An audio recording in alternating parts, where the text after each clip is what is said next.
Hello, and we are back in Take Fives. We are back into 2 Peter, and it's Thursday.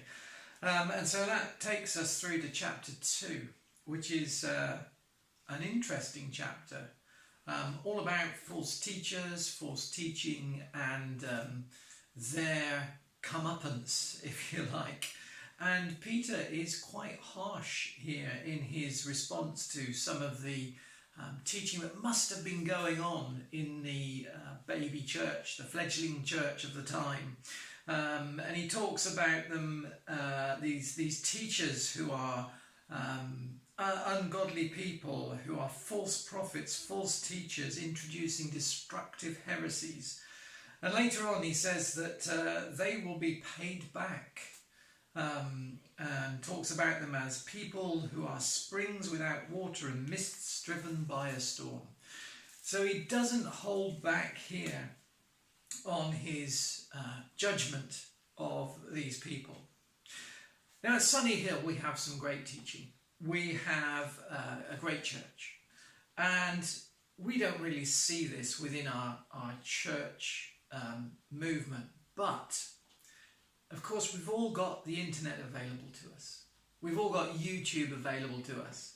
And we can find all sorts of weird and wonderful teaching, Christian teaching, so-called, on the internet, on the web.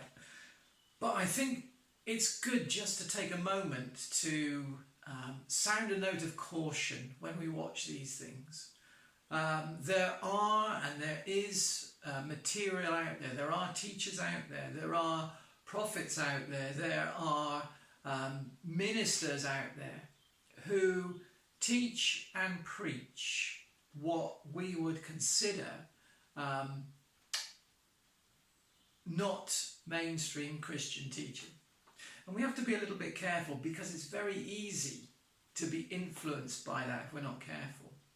I think it's good to bring those ideas, those clips, those videos that we've seen, and to talk about them.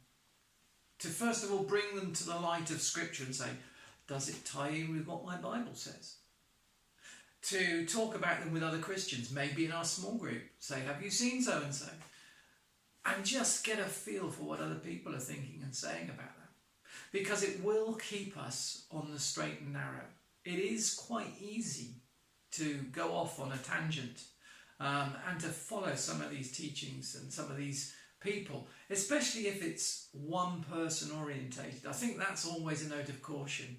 If there is one particular person who's teaching one particular thing and you're following that, and I'm forever watching that, it's going to be a little bit risky. So a note of caution today, I think, for us is, what are we watching in terms of the Christian input we have into our lives? Is it good sound teaching? Is it good sound doctrine? And let's make sure it is by just having that accountability, not only before God, but before our brothers and our sisters as well. So have a good day today. Tomorrow we are on to chapter 3. We will finish 2 Peter together, but I will see you then. So have a great day.